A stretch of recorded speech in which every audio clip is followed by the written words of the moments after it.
Peyton Infosys पे सभी विद्यार्थियों का स्वागत है। मैं देख रहा हूँ कि मेरे पिछले कुछ वीडियोस बिल्कुल फेल हुए जा रहे हैं। मुझे लग रहा है कि बच्चों की हिंदी व्याकरण में ज़रा भी रुचि नहीं है और जो कंपटीशन वाले बच्चे हैं वो अपने बेसिक्स मजबूत करने के बजाय सिर्फ उलझाने वाली चीज़ों के पीछे भाग रहे हैं, जो कि ठीक नहीं। खैर कोई बात नहीं, व्यूज़ नहीं ना सही, सब्सक्राइबर नहीं ना सही, लाइक्स नहीं ना सही, कोई बात नहीं। हम आगे बढ़ते हैं। हमारा अगला टॉपिक हिंदी व्याकरण में होगा आज का शब्द शक्तियाँ, यानी हमारे शब्दों की जो शक्ति है, जो अर्थ निकालने की जो शक्ति है, बात कहने की जो शक्ति है, वही शब्द शक्ति कहलाती है। साधारण शब्दों की परिभाषा बता रहा हूं। तो शब्द हमारे मन, कल्पना और अनुभूति पर प्रभाव डालते हैं। प्रयोग के अनुसार शब्दों का अर्थ बदल जाता है। हम जो चाहते हैं वो अर्थ सुनने वाले की क्षमता पर निर्भर करता है कि वो उसे समझ सकता है या नहीं। तो छिपे हुए तात्पर्य को प्रसंग के अनुसार व्यक्त करने की सामर्थ्य ही शब्द शक्ति है। समझ में आया कुछ? शब्द में छिपा हुआ अर्थ, उसको प्रसंग के अनुसार यानी घटनाक्रम के अनुसार स्पष्ट करने की सामर्थ्य ही शब्द शक्ति है। के लिए रमेश की गाय जो है 5 किलो दूध देती है और सुमित्रा की बहू तो निरी गाय है। अब देखो, दोनों वाक्य हैं, दोनों वाक्यों में गाय शब्द का प्रयोग हुआ है, लेकिन एक शब्द में एक शब्द की वजह से दोनों वाक्यों में अर्थ अलग अलग प्रयुक्त हुआ है एक ही शब्द का। जैसे रमेश की गाय 5 किलो दूध देती है, साधारण सा अर्थ है एक पशु दूध देने वाला है, तो पशु का नाम गाय है। तो दूसरे जो वाक्य है, दूसरा वाक्य, उसमें सुमित्रा की बहू को निरी गाय बताया गया, जो कि पशु नहीं बताया गया है। गाय के सीधे, भोले और सरल व्यक्ति के रूप में स्वभाव बताया गया कि उस बहू का स्वभाव कैसा है, बिल्कुल गाय जैसा। तो इस तरह का जो वाक्य के अर्थ का जो चमत्कार होता है वो शब्दों के अंदर समाया हुआ होता है। इसी को प्रकट करना मतलब शब्द शक्तियाँ कहलाता है। तो 3 प्रकार की शब्द शक्तियाँ हमारे सामने हिंदी भाषा में हम प्रयोग करते हैं। शब्द शक्ति का पहली का नाम है अभिधा, जो कि वाचक अर्थ देती है, वाच्यार्थ जिसे कहते हैं, अभिधेयार्थ जिसे कहते हैं। शब्द जो प्रयोग होते हैं उन्हें वाचक कहते हैं और ये किसी भी वाक्य का सीधा सीधा साधारण सा प्रचलित अर्थ देती है। दूसरी शब्द शक्ति है लक्षणा, जिसका शब्द कहा जाता है लक्षक और अर्थ कहा जाता है लक्ष्यार्थ, यानी जो अर्थ हमें चाहिए। शब्दों के अर्थ दूसरे निकलेंगे। व्यंजना तीसरी शब्द शक्ति है, जिसमें शब्द को कहा जाता है व्यंजक और अर्थ कहा जाता है व्यंग्यार्थ। असल में कहा जाए तो व्यंग्य जिसे कहा जाए वो तीसरी शब्द शक्ति। बात करते हैं पहली शब्द शक्ति अभिधा की। अभिधा शब्द शक्ति वह शब्द शक्ति है जिससे किसी शब्द के सबसे लोकप्रिय, सबसे साधारण और मुख्य अर्थ का बोध होता है।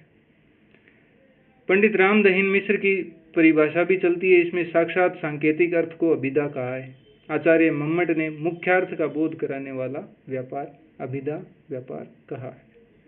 इस प्रकार कह सकते हैं कि सीधे साधारण अर्थ को सुनते पढ़ते ही हम उसका अर्थ समझ जाएं तो वो क्या होता है, अभिधा शब्द शक्ति। तो अभिधेयार्थ जो शब्द हम प्रयोग करते हैं वो वाचक कहलाता है, यानी जो अर्थ शाब्दिक है वही अर्थ हमें प्राप्त होता है। तो शब्द जो है वाचक होगा और प्राप्त अर्थ वाच्यार्थ कहलाएगा। अभिधा शब्द शक्ति के उदाहरण कुछ हैं। राजा दशरथ अयोध्या के राजा थे, तो इसमें कोई चमत्कार की बात नहीं है। राजा दशरथ राजा थे और अयोध्या के राजा थे। सीधा साधारण अर्थ इस वाक्य के प्रत्येक शब्द से मिल रहा है। गुलाब का फूल बहुत सुंदर होता है, ठीक है। मोहन पुस्तक पढ़ रहा है, गाय घास चर रही है। उसके बाद बात करेंगे अपन आगे। तो किसी भी प्रकार का अर्थ ग्रहण में अवरोध नहीं आता है, ये शब्द शक्ति हमारी कहलाती है अभिधा। देखो विद्यार्थियों, हिंदी व्याकरण देखा जाए तो भारत में सबसे आसान व्याकरण लगती है। परीक्षा के अंदर बहुत सारे कठिन प्रश्न सीधे सीधे बनते हैं साधारण और सीधे सरल टॉपिक्स में से।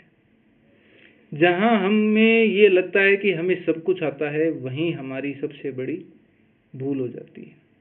हम छोटे छोटे टॉपिक्स को पढ़ना छोड़ देते हैं, उनके शब्दों की प्रैक्टिस करना छोड़ देते हैं, और व्याकरण के बिना भाई हिंदी भाषा की तैयारी तो हो नहीं सकती। यदि हिंदी एक विषय के तौर पर आप पढ़ रहे हैं तो केवल और केवल साहित्य से आपकी पार नहीं पड़ेगी, आपको व्याकरण तो पढ़नी ही पड़ेगी। और व्याकरण का मतलब ये नहीं है कि आपने व्यंजन संधि कर ली, स्वर संधि कर ली, व्यंजन संधि कर ली, विसर्ग संधि कर ली, ये कर लिया, वो कर लिया, छंद रस अलंकार पढ़ लिए, शब्द शक्तियां। अब यहाँ से जो शब्द शक्ति से जो टॉपिक शुरू होंगे ना, वो उत्तरोत्तर व्याकरण की आधारशिला बनते जाएंगे। यानी अभी तक हमने शब्दों का साधारण परिचय पढ़ा था कि शब्द कितने तरह के होते हैं। भाई संज्ञा भी होती है, सर्वनाम भी होते हैं, विशेषण होती है, क्रिया होती है, क्रिया विशेषण होते हैं, ठीक है।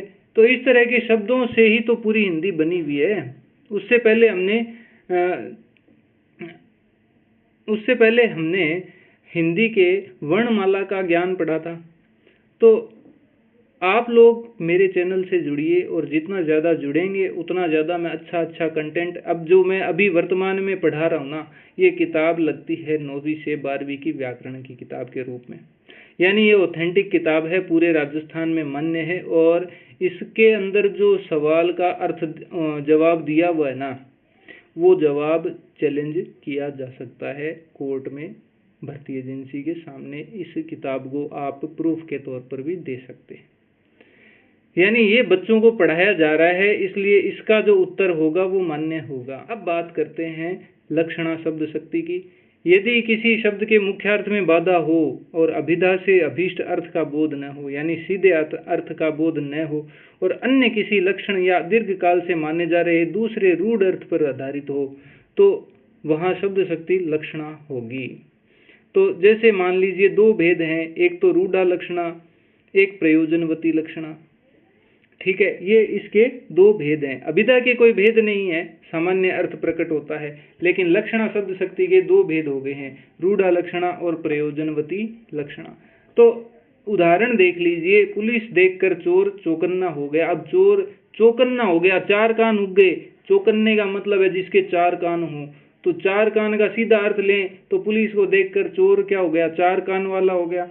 ऐसा तो अर्थ हो नहीं सकता। तो क्या होगा, चौकन्ना का मतलब चार कान, चार कान का मतलब ज्यादा सुनाई देना या ज्यादा सतर्क होना। तो यहाँ पे अर्थ सीधा न लेकर दूसरा लिया जाएगा, जिसे कहेंगे अपन सतर्क रहना या सतर्क हो जाना। तो पुलिस को देखते ही चोर क्या हो गया, सजग हो गया, सावधान हो गया, उसने अपने बचाव का उपाय सोचना शुरू कर दिया। जबकि चौकन्ना का शाब्दिक अर्थ है चार कान वाला। तो इस तरह से लक्षणा शब्द शक्ति अभिधा शब्द शक्ति से अलग है। अभिधा में प्रत्येक शब्द का स्वयं का जो अर्थ होता है प्रचलित, वही अर्थ ले लिया जाता है, लेकिन लक्षणा में क्या होता है, लक्षणा में दूसरा अर्थ लिया जाता है। इसी प्रकार दूसरा उदाहरण देखें, राजेश का पुत्र तो ऊंट हो गया। अरे कोई बच्चा ऊंट हो सकता है क्या? ऊंट किस लिए कहा जा सकता है किसी को कि भाई ऊंट की ऊंचाई ज्यादा होती है, तो ये रूढ़ी हो गई, ऊंट की ऊंचाई ज्यादा होती है। हालांकि ऊंट से भी ऊंचे जानवर हाथी होते हैं, लेकिन हाथी नहीं कहते हैं, हाथी को मोटापे के हिसाब से कहा जा सकता है। तो ये रूढ़ी चली आई है, तो इस रूढ़ी के आधार पर क्या हो गया, लक्षण ले लिए गए। लक्षणा शब्द शक्ति के अन्य उदाहरण देख लीजिए। लाला लाजपत राय पंजाब के शेर हैं। अब वो तो मनुष्य होकर शेर थोड़ी हो सकते हैं, लेकिन लक्षणा शब्द शक्ति ऐसी है कि वो उसने शेर से तुलना कर दी गई उनकी। सारा घर मेला देखने गया। अब घर तो जा सकता नहीं है, सारे घर के सारे सदस्य जो हैं वो जरूर जा सकते हैं, तो यहाँ अर्थ वो ले लिया जाएगा। नरेश तो गधा है। अब नरेश बालक है, बालक तो गधा हो नहीं सकता, तो बालक को गधे की उपमा दे दी गई, यानी वो मूर्खता करता होगा। वह हवा से बातें कर रहा था, तो हवा से कोई बातें नहीं की जा सकती, लेकिन हवा क्या है, तेज चलती है, इसलिए उसकी तुलना क्या कर दी गई, हवा की गति से। सैनिकों ने कमर कस ली। अब कमर कसने का मतलब क्या होता है, बेल्ट बांधना या पेटी बांधना, ऐसा नहीं होता है। कमर कसने का अर्थ है मुहावरा, मुहावरे का अर्थ है तैयारी। उसके बाद बात आती है अंतिम तीसरी शब्द शक्ति की, व्यंजना शब्द शक्ति। जब किसी शब्द का अर्थ ना तो अभिधा से प्रकट हो ना लक्षणा से, यानी यहाँ दोनों ही काम नहीं आए, तो तीसरी व्यंग्य अर्थ प्रकट होगा, यानी वहाँ कोई तीसरा अर्थ प्रकट होगा, ना तो शब्द से आएगा ना लक्ष्य अर्थ आएगा, और कोई तीसरी घटना ही सामने आ जाएगी। वहां क्या होगा? व्यंजना शब्द शक्ति। व्यंजना का अर्थ है विकसित करना, स्पष्ट करना, रहस्य खोलना, ऐसी बात जो छुपी हुई है उसको बाहर लाना, उसको उजागर करना।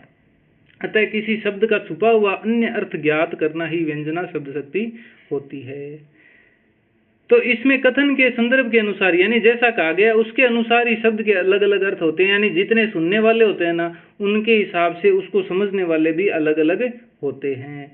जो जैसी जिसका जो मन करे वो वैसा अर्थ उससे लेगा।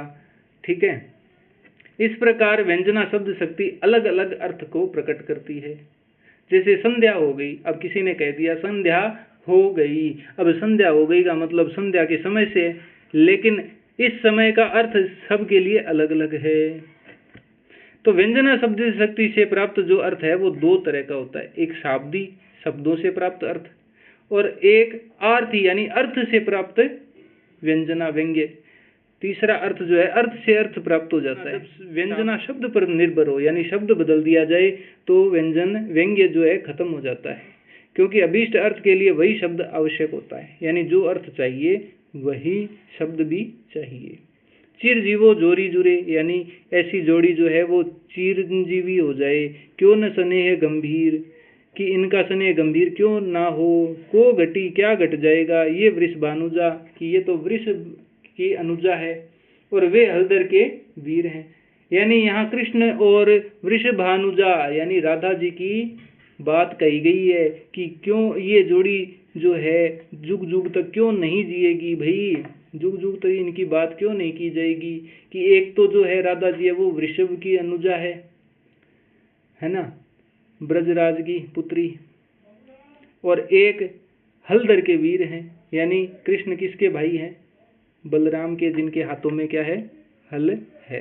तो ये दोनों भाई बैल और हल की जोड़ी होती है ना, वैसे ही इनकी जोड़ी की उपमा की गई है। तो यहाँ शब्दों की व्यंजना है, शब्दों का व्यंग्य है। देख लीजिए, यहाँ वृषभानुजा का अर्थ है राधा और गाय। वृषभ की अनुजा, अनुजा यानी बेटी, बैल की बेटी कौन होती है भाई? अर्थ होता है गाय। तो राधा को गाय बता दिया गया, और हलधर के भी दो अर्थ बताए हैं। देखो, बलराम भी है कृष्ण के भाई, और स्वयं बैल भी है। हल को धारण कौन करता है? बैल धारण करता है। अतः यहाँ शब्द का चमत्कार दोनों के लिए है। अब आती है आर्थी व्यंजना, जब शब्दोर्थ की व्यंजना अर्थ पर निर्भर करती है, यानी उसका पर्याय रख देने पर भी अर्थ की पूर्ति हो जाए। सघन कुंज, जैसे उदाहरण देख लीजिए। आर्थी व्यंजना में बोलने वाले, सुनने वाले, प्रकरण, देश, काल, कंठ, स्वर आदि का बोध करा देती है। जैसे सघन कुंज, छाया सुखद, शीतल मंद समीर, सीधा सीधा अर्थ निकलता है। मन वे जात अजो वहे वा यमुना के तीर, कि भाई इसमें गोपिका जो है कृष्ण के साथ बीताए यमुना तट की लीलाओं के समय को याद कर रही है। जो बातें वो कहना चाहती है, हृदय के जिन भावों का प्रभाव वो करना चाहती है, समस्त भाव यहाँ व्यक्त हो गए हैं। तो अब बात है तीनों की तुलना की, कि भाई अभिधा शब्द शक्ति में तो सीधा सीधा शब्दों का अर्थ, मुख्य अर्थ जो है, सरलार्थ जो है, सर्वविदित अर्थ जो है वो प्रकट होता है। जबकि लक्षणा में रूढ़ या प्रयोजनार्थ जो अर्थ होता है वो प्रकट होता है। जबकि व्यंजना शब्द शक्ति जो है उसमें संदर्भ के अनुसार जिसका जैसा मन हो वैसा वो अर्थ उसका ग्रहण करता है। तो आज अभिधा, व्यंजना और लक्षणा ये तीनों शब्द शक्तियां हमने पढ़ी। तो आगे इससे संबंधित प्रश्नों को हम जब भी क्विज का मेरे को मौका मिलेगा, टाइम मिलेगा, मैं क्विज 50 प्रश्नों की अकेले इस टॉपिक से बनाकर लेकर आऊँगा आपके सामने। और आगे का जो टॉपिक होगा वो हम कल चर्चा करेंगे। आज का टॉपिक इतना ही खत्म हो चुका है, और तब तक के लिए, कल तक के लिए बने रहिए मेरे साथ, और वीडियो को लाइक कीजिए, चैनल को सब्सक्राइब कीजिए। धन्यवाद।